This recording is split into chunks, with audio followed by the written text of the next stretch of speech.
Hello guys, mga kainday, mga kaundo. Sa umaga, sa araw na ito, gagawa ako ng eme-emeng glutinous rice. Tingnan nga natin, kahit nagutom ako, kailangan natin gumawa kung ano lang ang merong resource tayo. Resource? Kung ano yung meron tayo dyan na pwedeng lutuin sa ref. Meron akong glutinous rice and asukal. So, yan ang gawa natin ng paraan. So, pagka-shift cook tayo ngayon. Okay, see you there. Of course, may mangkok tayo. And kailangan natin na panghalo. Nag-glutinous rice kasi ako. So let's wait kung ano yung kalalabasan ng in-experiment natin pagkain. So, hindi na natin kung masarap ba ito o hindi. Ito ay tansya-tansya method. Yan lang muna kasi mamaya makaka-abliga tayo sayang yung mga glutinous rice. So sana magiging maganda kalalabasan ng aking ine-eme-eme glutinous rice. Next, maglagay tayo dito ng isang cup na water. At dyan natin tutunawin itong sugar.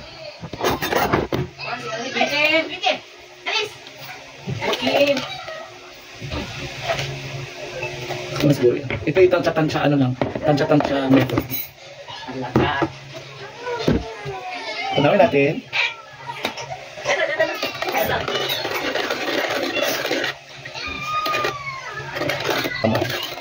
So yan na. Lalagyan na natin itong dahan-dahan itong glutinous rice natin. Tansya-tansya ulit.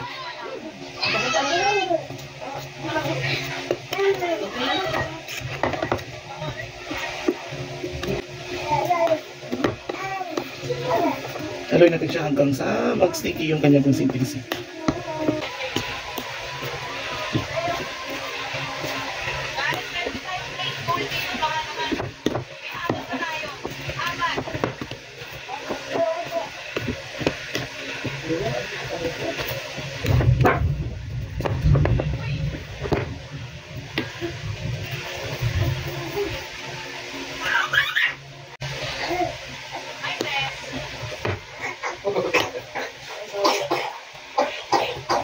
Nat. Ano ito may malangkat oh.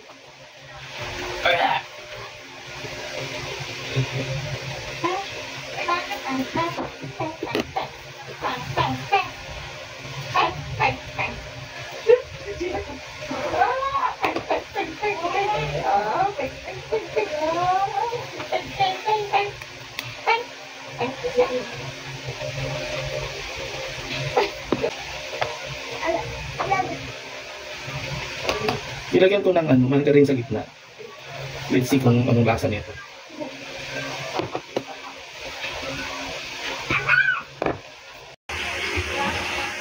And of course, inadaanan natin yung steamer kasi dyan natin siya ilalagay later. At nilagay ko na siya. Tingnan natin kung ano mayayari later. So takpan na natin siya para maluto na. Antayin natin siya ng 20 minutes. So check na natin kung ano na nangyari. Ano na nangyari sa kanya. Ano nangyari. Glutinous rice po ito mga kaibigan. So check natin. Ora, init pala. So anuhin muna natin. Tawag nito. Palamigin.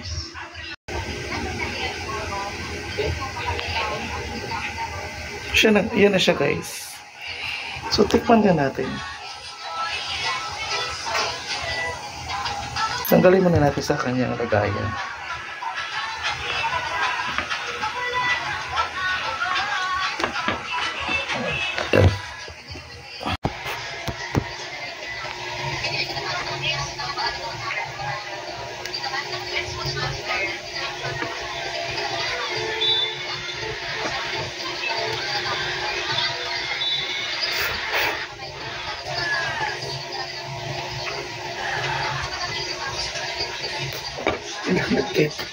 Nalagkit niya.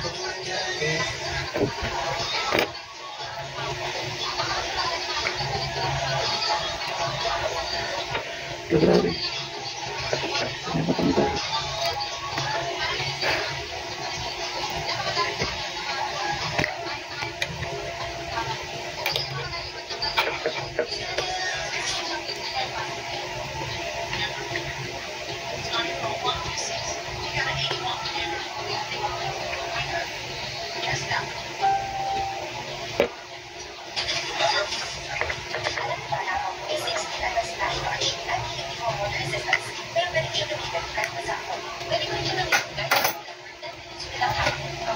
Tikman natin itong isa.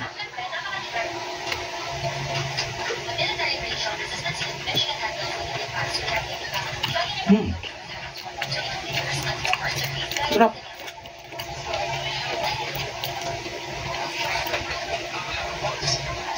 Pwede na siya pang merienda.